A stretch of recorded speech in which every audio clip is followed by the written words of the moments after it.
Գյուրջան Կասկադ, հասանելի բնակարաններ 65 ամիս մարման ժամկետով։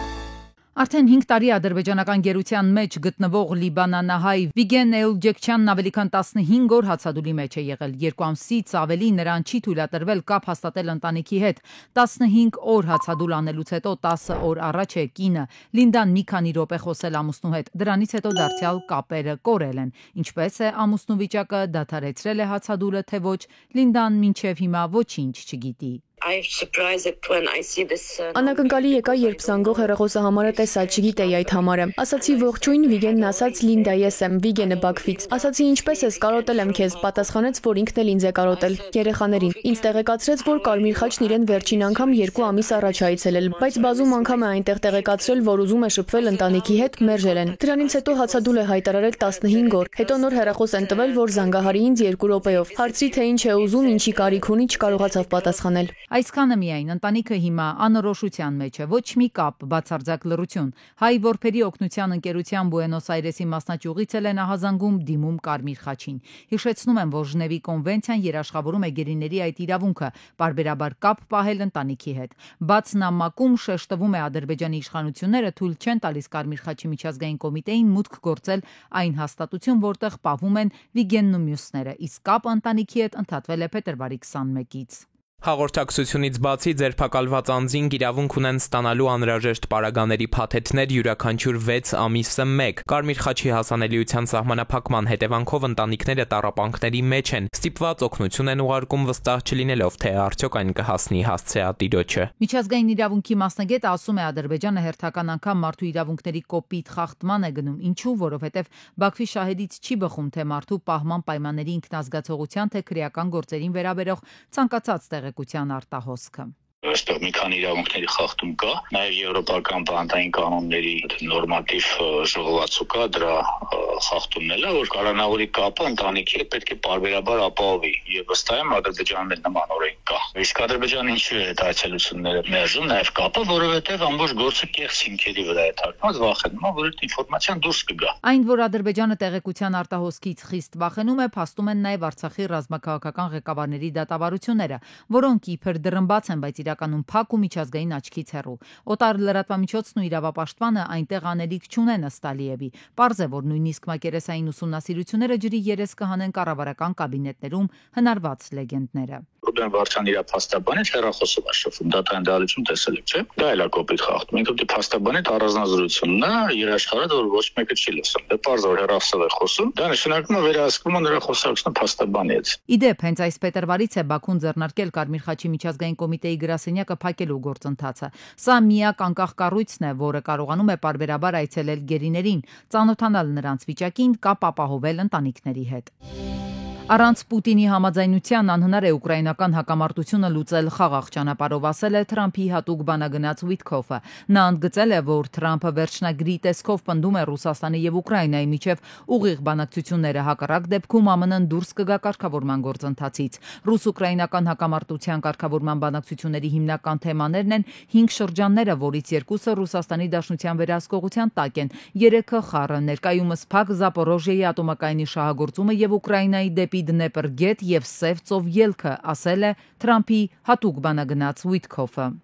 Իրանի նախագահ Մասուդ Փեզեշքյանը կառավարության նիստում ընդգծել է երկրի խաղաղ միջուկային ձեռքբերումները պաշտպանելու պետության վճռականությունը։ Մենք կարող ենք վստահորեն հայտարարել, որ Իրանի Իսլամական Հանրապետությունը երբեք չի ձգտել, չի ձգտում եւ չի ձգտելու միջուկային զենք ունենալ։ Մենք դրա հետ կապված հիմնարար առարկություններ ունենք։ Իրանի Իսլամական Հանրապետության գերագույն առաջնորդի Ֆեթվայի համաձայն միջուկային զենքի արտադրությանն ուղղված ցանկացած գործողություն արգելված է, ասել է Փեզեշքյանը։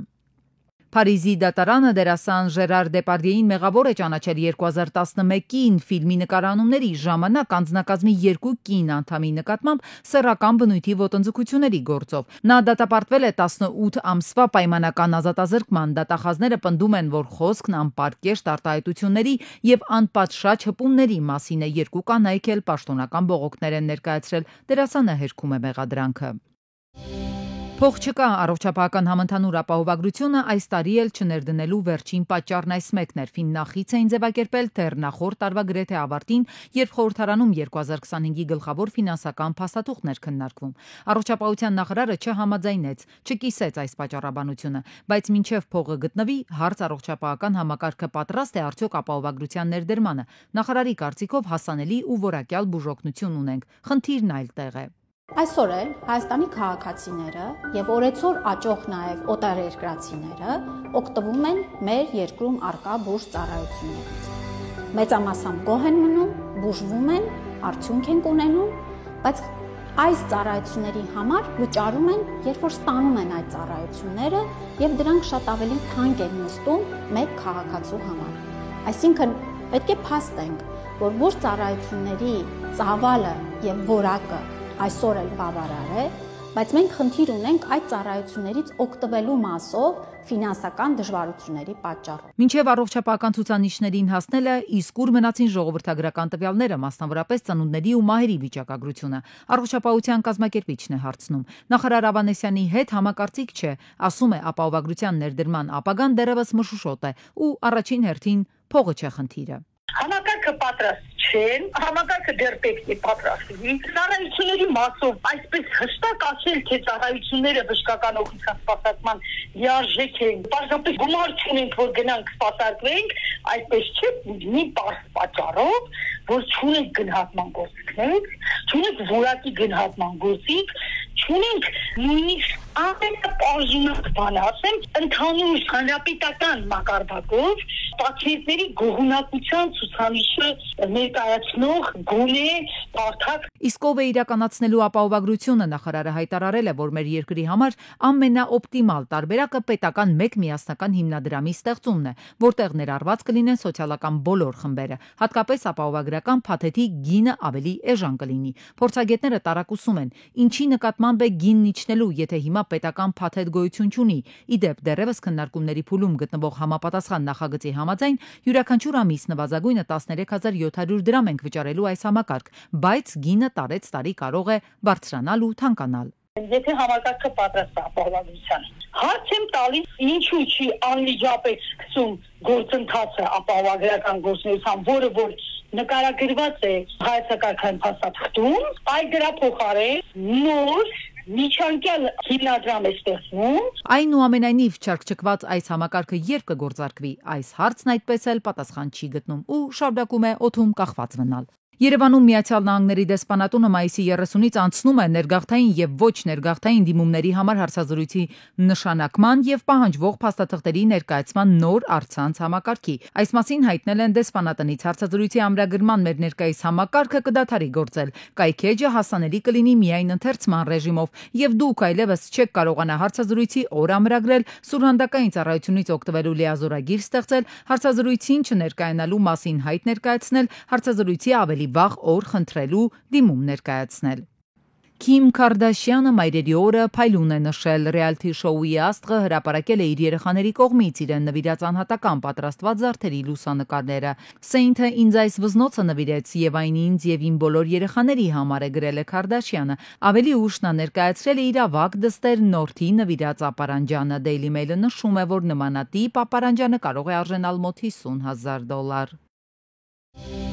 Ճարպակալում ու ավելորդ քաշ սիրտանոթային հիվանդությունների ռիսկեր, դանդաղ մտածողություն ու դպրոցական առաջադիմության անկում։ Հայաստանում երեխաների շրջանում արագ սննդի ֆասթ ֆուդի տարածման հարցը լուրջ խնդիր է դառնում։ Կյանքի այսօրվա ռիթմը երբեմն անհնար է դարձնում տնային պայմաններում պատրաստված թարմ ու առողջարար սննդի մշտական հասանելիությունը, որը նպաստում է արագ սննդի առօրյա կիրառմանը։ Այն էլ իր հերթին դառնում է սովորություն, երբեմն էլ կախվածություն։ Մանկական ճարպակալման աճը մասնագետներն ուղիղ կապում են ֆասթ ֆուդի սպառման հետ։ Կալորիական բարձր սնունդ ստանում են, բայց սննդարար սնունդ չեն ստանում։ Հետևաբար դրան զուգահեռ ունենում են տարբեր տեսակի վիտամինային դեֆիցիտներ, որոնք որ փորձում են լրացնել տարբեր տեսակի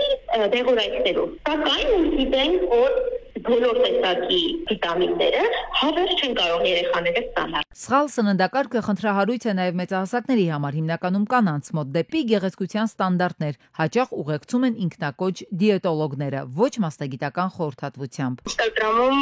այդ շրջանում շատ էի փնտրում ինչ-որ դիետոլոգի սննդաբանի էջեր, որ կօգներ ինձ քաշի կորստի հարցում, ու գտա մի սննդաբանի, ով պատմում էր, թե ոնց է շատ կարճ ժամանակահատվածում կարողացել մեծ քաշ կորցնել։ Բանելուց հետո իհարկե ես մի փոքր նիհարեցի, բայց անմիջապես թողնելուց հետո